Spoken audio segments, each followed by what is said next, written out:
You don't forget the sound of a dog screaming. Not barking. Not growling. Screaming. That was the sound that ripped through our quiet street the morning Karen decided to make her move. My son, Daniel, sat in his wheelchair at the end of our driveway, waiting for me to finish loading groceries into the trunk. His guide dog, Ranger, was right beside him, harness clipped, steady and calm like always. Ranger isn't just a dog, he's Daniel's eyes, his balance, his safety. But that morning, Ranger wasn't calm for long. Karen appeared from across the street, clipboard tucked under her arm, sunglasses reflecting our house like she already owned it. She walked fast, jaw tight, her little HOA badge pinned to her jacket as if it gave her power over everything she touched. Daniel, I called, already sensing trouble. Stay by Ranger. He nodded. He trusted me. He trusted his dog. He didn't see Karen's shadow stretching closer. Mr. Cole, she said sharply, not even looking at me, her voice aimed at my son. You can't keep that animal here. Ranger stiffened. Daniel gripped the armrest of his chair. He's not an animal, my son whispered. He's my dog. My partner. Karen's lip curled. He's a violation. You didn't file the proper HOA paperwork. He's disruptive. He's unsanitary. And then she reached. It happened fast, too fast. She lunged at Ranger's harness, yanking hard, trying to rip it away from Daniel's hand. The sudden motion jolted Daniel's wheelchair, spinning him halfway toward the curb. His cry cut through me like glass. And Ranger, sweet, loyal Ranger, did exactly what he was trained to do. He barked once, loud and sharp, then planted himself between Daniel and Karen. His hackles rose, his chest pressed against Daniel's knees, protecting him like a living shield. Karen stumbled back, hand red from the harness strap. That beast attacked me, she shrieked.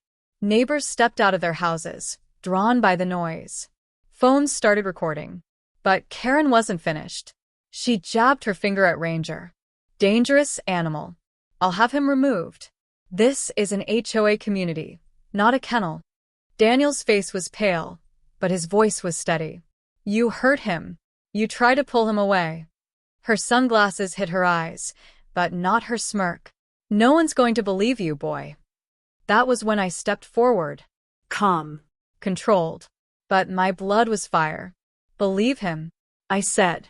They'll believe me. Karen blinked. And who exactly are you? I let the silence stretch long enough for the cameras to catch every detail. The sun flashing on her badge. The tremble in her hand. The fear beginning to crack her voice. My name, I said slowly, is Judge Elias Cole. Federal judge. And you just assaulted a disabled child and his certified guide dog. The crowd murmured. Someone gasped. Karen's smugness faltered for the first time. She stepped back, but the cameras followed her. Ranger stayed firm, chest still pressed against Daniel's legs, tail low, growl humming in his throat like distant thunder. You're twisting this, Karen stammered. I was protecting the community. That dog is unstable.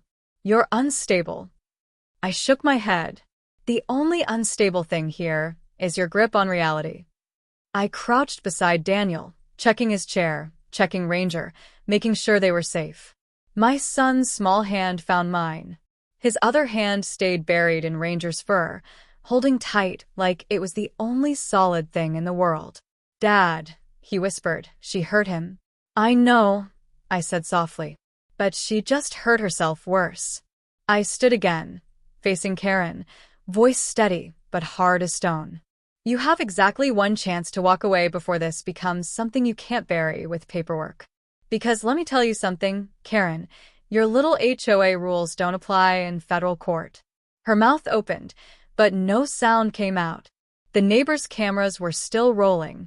Ranger barked once, deep and warning, as if to underline every word. Finally, Karen spun on her heel and stormed back toward her house, muttering threats under her breath. But the damage was done. She had shown her true face to the whole street. I turned back to Daniel. You okay, son? He nodded slowly, though his grip on Ranger hadn't loosened. I'm okay because of him. Ranger licked his hand, calm again now that the danger had passed. His eyes, deep, steady, loyal, met mine, and in that moment, I realized the truth. Karen thought this was about property lines and power. She thought she could bully us out with threats, with rules, with cheap tricks. But this wasn't about houses or lawns. This was about family, about trust, about the bond between a boy and his dog that no HOA, no neighbor, no villain could ever break. And I made a silent promise right then. If Karen wanted a war, she would get one. But she had no idea what she had just started. Because when you attack my son's guide dog, you're not just fighting a pet. You're fighting a partner. You're fighting a protector. You're fighting me. And I don't lose. Some battles are loud. Others start quiet, like a storm building far away. After the attack on Ranger, Karen didn't stop. She only changed her tactics. At first, it was the flyers. Neatly printed sheets taped to mailboxes, slipped under doors. Dangerous dog in the community. No name, no address, but everyone knew exactly who it was about. She called Ranger aggressive. Said he barked at children. Said he lunged at her. Daniel saw one of the flyers stuck to our own front gate. His hands shook as he pulled it down. "Dad," he whispered, "they think Ranger's bad." Ranger pressed his head into Daniel's lap, as if to remind him what was true. Gentle eyes. A calm heart. A hero's loyalty. "People will see the truth," I told my son. "We have proof. We have witnesses." But Karen didn't care about truth. She cared about control. The next move was the petition. She stood in the cul-de-sac, no, in the middle of our street, with a folding table and a clipboard calling neighbors over. Some shook their heads and walked past. Some signed, afraid of her power. And all the while, Ranger sat by Daniel's wheelchair, steady as stone, ignoring her shouts. "Do you see?" she barked. "The dog doesn't even flinch. He's trained to attack." A neighbor filmed it again. Another video. Another crack in her story. But the worst came at night. Daniel had just finished homework. I was in the kitchen when Ranger's ears twitched. He stood, silent, staring at the window. His body stiffened. His tail dropped. Dad. Daniel asked, voice small. I moved to the curtains, pulled them back. Across the street, in the shadows near Karen's house, I saw the glint of a phone. Someone recording us. Watching. Ranger growled low, not loud enough to scare Daniel, but enough to tell me this wasn't just my imagination. The next morning, we woke to an official HOA notice taped to our door. Final warning. Remove the animal within 30 days or face fines and legal action. Daniel read it, jaw tight. They can't take him, right? They can't. I knelt beside him. No one is taking Ranger from you. He's protected by law. By the ADA. And by me. But still, fear crept into my son's eyes. The kind of fear no child should have to carry. That evening, Daniel wanted to take Ranger on his usual route, down the street, around the small park, back home. I walked with them, silent, letting my son lead. His wheels hummed softly on the sidewalk. Ranger walked steady, harness clipped, eyes scanning, protecting every step. We reached the park when it happened. Karen was waiting. Not alone this time. 2 HOA board members stood at her side, arms crossed. She stepped forward, voice sharp enough to cut glass. "You're trespassing," she declared. Daniel blinked. "This is the park. Everyone comes here." "Not with that beast," Karen snapped. She pointed at Ranger. "You're endangering the neighborhood." Ranger stepped in front of Daniel, body taut, eyes locked on Karen. He didn't bark, didn't lunge, just stood like a wall of living muscle and loyalty. "Call him off," she shouted. Daniel's voice shook, but he didn't waver. "He's not attacking. He's protecting me from you." The 2 board members shifted, uncomfortable. One muttered, "Karen, maybe this isn't." But she cut him off. "Quiet. This is our community, and we will not be ruled by a dog." I stepped forward then, calm but cold. "Karen, you're on camera. Again. Think very carefully about your next move." Because yes, neighbors had phones out. Again. People were tired of her tantrums. Tired of her lies. Karen's face flushed red. "This isn't over," she hissed. You'll regret this. And she stormed away, dragging her board members with her. We walked home in silence. Ranger never left Daniel's side, not even for a second. When we reached the driveway, Daniel finally spoke. Dad, what if she really can take him away? I crouched in front of him, hands steady on his shoulders. Listen to me. Ranger isn't going anywhere. He's more than a dog. He's your independence. Your guardian. The law is on our side. But what if the law isn't enough? He whispered. I looked at Ranger then, at the dog who had saved my son more times than anyone would ever know. And I made a silent vow. The law, I said, is only the beginning. Karen thinks this is a game of HOA rules. She doesn't realize she's already broken a much bigger law. And soon, she's going to find out exactly who she picked a fight with. Daniel frowned. Who? I smiled faintly. Me. That night, as Daniel slept with Ranger curled at his side, I sat alone in my office. The official HOA letter lay on my desk. I read it once, twice, then set it down carefully. Karen thought she was clever. She thought paperwork and signatures could tear apart what my son needed most. But she had no idea who she was up against. Not just a father. Not just a man protecting his child. A federal judge. And a father who would burn every false rule she hid behind to keep his son safe. The storm wasn't coming anymore. It was here. Some fights end on the street. Others end in a courtroom. Karen didn't realize yet. She had picked both. After the park confrontation, things moved fast. Flyers turned into emails. Petitions turned into official notices. And soon, Karen called an emergency HOA meeting, the kind where every neighbor was expected to show up, whether they wanted to or not. Daniel begged me not to go. She's just going to yell at us again, he said, clutching Ranger's harness. Ranger leaned against his chair, calm, unshaken. I placed my hand over Daniel's. Son, sometimes the only way to end a bully is to face them in front of everyone. Tonight, we don't hide. So we went. The community center was full. Neighbors in folding chairs, murmurs buzzing like bees. Karen stood at the front, her clipboard stacked with papers, her voice already sharp before we even walked in. There they are, she announced, pointing at us, as if we were criminals. The source of all this trouble. That animal is a danger to the community, and tonight we will vote to have him removed. Daniel froze in the doorway. His knuckles whitened on his chair. Ranger pressed close to him, steady as always. I leaned down. Don't worry. Just watch. Karen slapped a paper onto the podium. This petition has over 30 signatures. 30. That's a majority. This is democracy. This is order. And if this family refuses to comply, we will fine them, and we will take legal action. Murmurs rippled through the crowd. Some nodded, but others shifted uncomfortably. Everyone had seen the videos by now. Everyone had heard Rangers bark in defense, not in attack. Still, Karen's voice thundered on. Service dog or not, this is an HOA community. We make the rules. That was when I stood. The room went silent.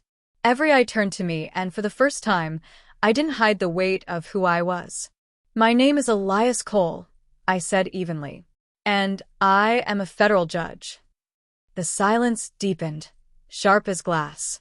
Karen blinked, laughter bubbling at the edge of her disbelief. Judge? Oh, please. Anyone can say. I reached into my coat and placed my federal identification on the table. The seal gleamed under the fluorescent lights. Gasps spread across the room like a wave. Karen's smile faltered. I've kept quiet until now, I continued, voice steady but cold. Because I wanted to give this community the benefit of the doubt. I wanted to believe reason would win. But you've made it clear, Karen, this isn't about reason. This is about control. I stepped closer, my eyes never leaving hers. Ranger moved with me, never breaking his guard. Daniel straightened in his chair, a flicker of pride in his eyes. You assaulted my son's certified guide dog, I said. You shoved him in his wheelchair. You've spread lies, forged petitions, and violated federal law, the Americans with Disabilities Act. That's not just wrong. That's criminal. Karen's face went pale. Her clipboard slipped slightly in her hand. And you think 30 signatures give you the power to break federal law? To strip away my son's rights? To tear apart his independence? I shook my head. You don't understand the law. You don't even understand the danger you've put yourself in. The neighbors shifted, whispering, some nodding, some staring at Karen with new eyes. The board members looked down, ashamed. Karen tried to rally, voice cracking. He's dangerous. You all saw him bark. Dangerous? I cut in, my voice booming across the room. That dog has saved my son's life more times than you've lifted a finger to help anyone in this neighborhood. He's trained to guide, to protect, to serve. And when you grabbed his harness, when you tried to tear him away, you didn't just attack a dog. You attacked my son's freedom. The room erupted with murmurs again, louder this time, many in agreement. Phones recorded. Cameras flashed. I placed my hand on Ranger's head, steady and calm. From this moment on, any further harassment will be treated not as neighborhood drama, but as a violation of federal law. And I assure you, I will not hesitate to bring the full weight of the law down on anyone who threatens my son or his dog again. Karen stumbled back, her confidence crumbling. For the first time, she looked small. Weak. Daniel's voice cut through the silence then, quiet but clear. Ranger isn't dangerous. He's my best friend. He's my hero. The room froze. Every eye turned to him. Ranger looked up at my son, ears perked, tail tapping softly against the floor. It was the image no one could argue with, boy and dog, unbreakable, untouchable. Karen's hand shook on her clipboard. Papers fluttered to the floor. She looked at the neighbors, her power slipping, her army dissolving. This isn't over, she hissed, but the words were hollow. I leaned close enough that only she could hear me. Yes, Karen. It is. She backed away, lips pressed tight, face burning under the weight of every camera in the room. I turned back to the neighbors. We all want a safe community. But safety doesn't come from fear. It doesn't come from lies. It comes from protecting each other. From standing up when someone is wronged. My son deserves dignity. His dog deserves respect. And if anyone here thinks otherwise, well, they'll have to face me in court. The room broke into applause. Not loud, not wild, just steady, certain, undeniable. Daniel's eyes shone as he leaned down to hug Ranger. And Ranger, loyal to the end, licked his hand, tail wagging slowly, like the final seal of victory. For the first time in weeks, my son smiled. Really smiled. And I knew then, Karen had lost more than a fight. She had lost her mask. The judge was no longer silent. The father was no longer patient. And the dog they tried to break had become the symbol of everything they couldn't touch. Some stories die in silence. Others roar so loud the whole world listens. Ours? It roared. The night after the HOA meeting, the first video hit social media.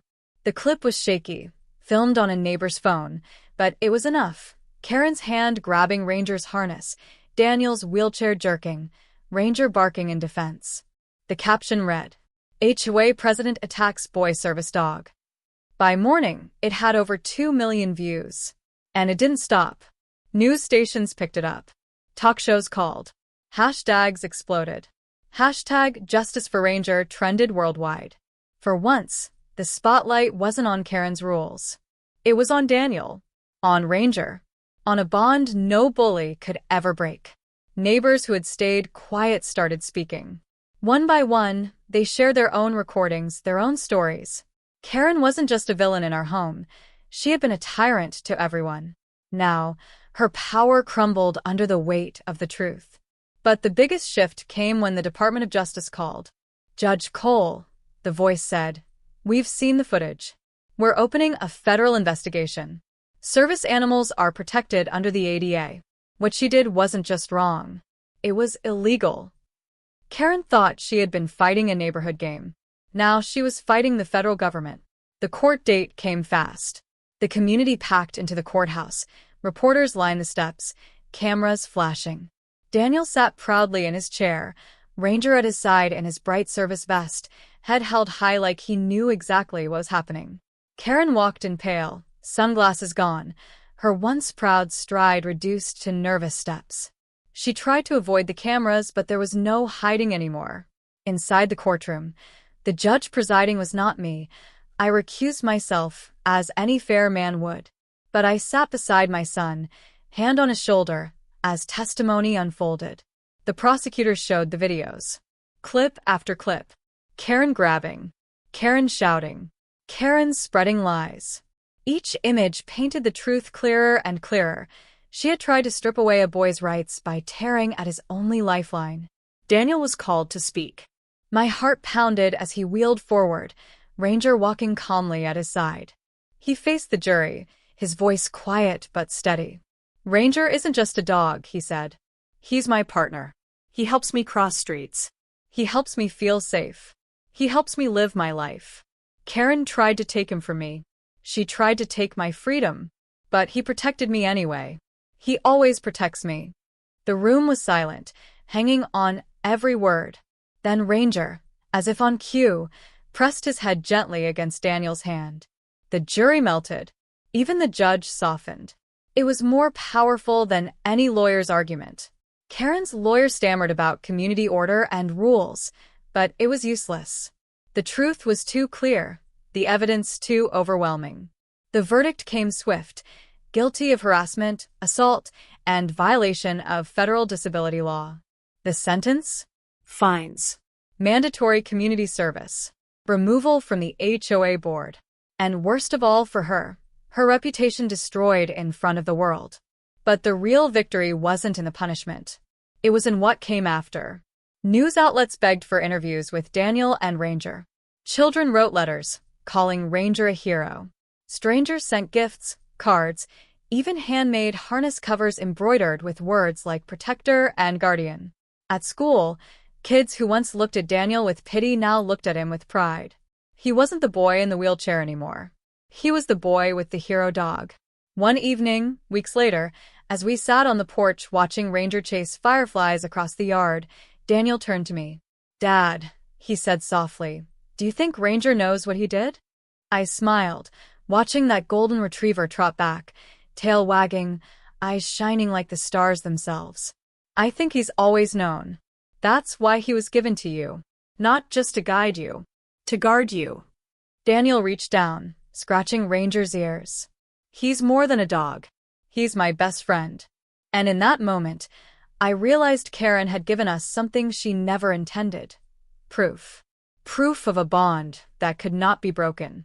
Proof of a love that no law, no board, no bully could erase. The world saw Ranger as a hero, but to us, he had always been one. Karen faded into whispers, her name remembered only as a warning. But Daniel and Ranger's story lived on, shared in classrooms, in training programs, in homes across the country where children with challenges dreamed of their own protector. Sometimes justice comes with gavels and verdicts. Sometimes it comes with applause and headlines. And sometimes, just sometimes, it comes on four legs, with soft fur, a wagging tail, and a courage bigger than any courtroom. Ranger didn't just win the fight. He won the world's heart. And as I looked at my son smile, brighter than I had seen in years, I knew this truth above all others. Karen thought she had attacked a dog. But what she really attacked was a bond unbreakable, a family unstoppable, and a love stronger than her hate. And that's a fight she could never, ever win.